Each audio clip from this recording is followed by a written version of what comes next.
Right breaking చూస్తున్నాం. నేటి నుంచి కాళేశ్వరం ప్రాజెక్టులో జరిగిన అవకతవకలపై విచారణ ప్రారంభం కానుంది. మాజీ సుప్రీంకోర్టు న్యాయమూర్తి జస్టిస్ పినాకీ ఘోష్ విచారణ చేరున్నారు. నేటి నుంచి విచారణ జరపనున్నారు. నిన్ననే పినాకీ ఘోష్ హైదరాబాద్ చేరుకున్నారు. ఇక మేడిగడ్డ, అన్నారం, సుందిల్లా బ్యారేజీలు సందర్శించనున్నారు. 26, 27 తేదీల్లో నీటిపారుదల శాఖ అధికారులతో సమావేశం కానున్నారు. 3 బ్యారేజీలతో సంబంధం ఉన్న దాదాపుగా 32 మంది అధికారులతో పాటు 3 నిర్మాణ ఏజెన్సీలకు నోటీసులు లేదా సమన్లు జారీ చేసే అంశాన్ని కూడా పరిశీలించనున్నారు.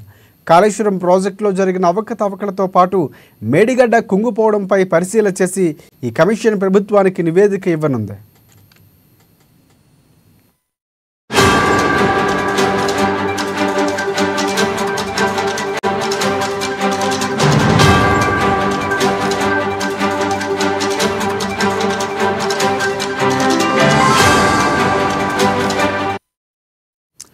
రైట్ బ్రేకింగ్ చూస్తున్నాం. నేటి నుంచి కాళేశ్వరం ప్రాజెక్టులో జరిగిన అవకతవకలపై విచారణ ప్రారంభం కానుంది. మాజీ సుప్రీంకోర్టు న్యాయమూర్తి జస్టిస్ పినాకీ ఘోష్ విచారణ చేస్తున్నారు. ఇక నేటి నుంచి విచారణ జరపనున్నారు. నిన్ననే పినాకీ ఘోష్ హైదరాబాద్ చేరుకున్నారు. మేడిగడ్డ, అన్నారం, సుందిల్లా బ్యారేజీలు సందర్శించనున్నారు. 26, 27 తేదీల్లో నీటిపారుదల శాఖ అధికారులతో సమావేశం కానున్నారు.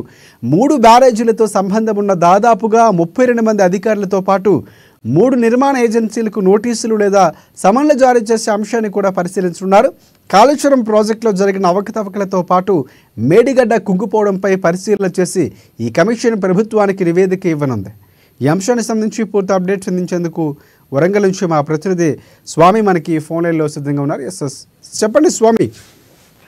రైట్ రాజశేఖర్, ఇప్పటికే గత బీఆర్ఎస్ ప్రభుత్వం అయితే కోట్లు వెచ్చించి ఆ కాళేశ్వరం ప్రాజెక్ట్ అయితే ఎత్తిపోతల పథకాన్ని అయితే నిర్మించారని చెప్పుకోవచ్చు. అది నాణ్యత లోపంతో కూడా మేడిగడ్డ సంబంధించిన పిల్లర్స్ అయితే కుంగిపోవడం జరిగింది. అప్పటి నుంచి ఇప్పటి వరకు కూడా జల యుద్ధం అయితే కొనసాగుతున్న నేపథ్యంలో ఇప్పటికీ నేడు మేడిగడ్డకు జస్టిస్ విసి చంద్రఘోష్ కూడా రావడం జరుగుతుందని చెప్పుకోవచ్చు. కాళేశ్వరం ప్రాజెక్టు పై కూడా న్యాయ విచారణలో భాగంగా కూడా హైకోర్టు మాజీ న్యాయమూర్తి జస్టిస్ పినాకీ చంద్రఘోష్ కూడా మేడిగడ్డకు రానున్న నేపథ్యంలో ఇప్పటికే నిన్నగా హైదరాబాద్ కు చేరుకొని అక్కడ ప్రస్తుతానికైతే 3 గంటల సమయంలో బీఆర్కే భవన్ లోని కూడా 8వ అంతస్తులో జ్యుడిషియల్ కమిషన్ కార్యాలయాన్ని పరిశీలించి తదుపరి నీటిపారుదల శాఖ అధికారులతో కూడా సమావేశం కానున్న నేపథ్యంలో ఇప్పటికీ ఇవాళ కాళేశ్వరం ప్రాజెక్టుపై కూడా కాగ్ నివేదికతో పాటు కూడా విజిలెన్స్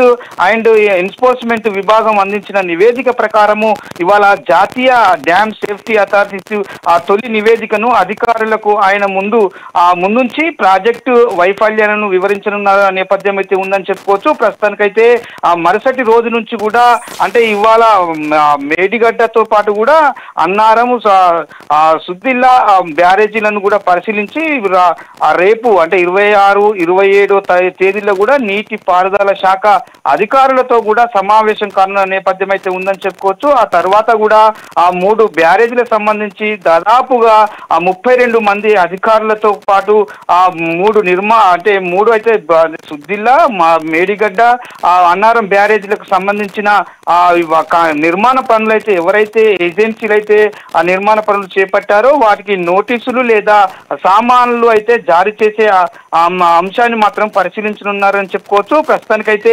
కాళేశ్వరం ప్రాజెక్టు సంబంధించిన మేడిగడ్డ, అన్నారం, సుద్దిల్లా బ్యారేజీలను మాత్రము ప్లానింగ్, డిజైన్, నిర్మాణ లోపాలను కూడా కాంట్రాక్టులకు అప్పగించి తదితర అంశాలపై కూడా న్యాయ విచారణ చేసే జూన్ నెలలో కల్లా నివేదిక అందించాలని చెప్పి కూడా జస్టిస్ పిసి ఘోష్ కూడా ప్రభుత్వ ఘోష్కు అయితే ప్రభుత్వం బాధ్యతలు అప్పగించిందని చెప్పుకోవచ్చు. ప్రస్తుతానికైతే ఇవాళ మేడిగడ్డ సందర్శించి మాత్రము అన్నారం, సుద్దిల్లా బ్యారేజ్లో కూడా పూర్తి స్థాయిలో నివేదిక మాత్రం అంటే పరిశీలించి మాత్రం నివేదిక మాత్రం ఇవేనున్న నేపథ్యం అయితే కనపడుతుందని చెప్పుకోవచ్చు రాజశేఖర్.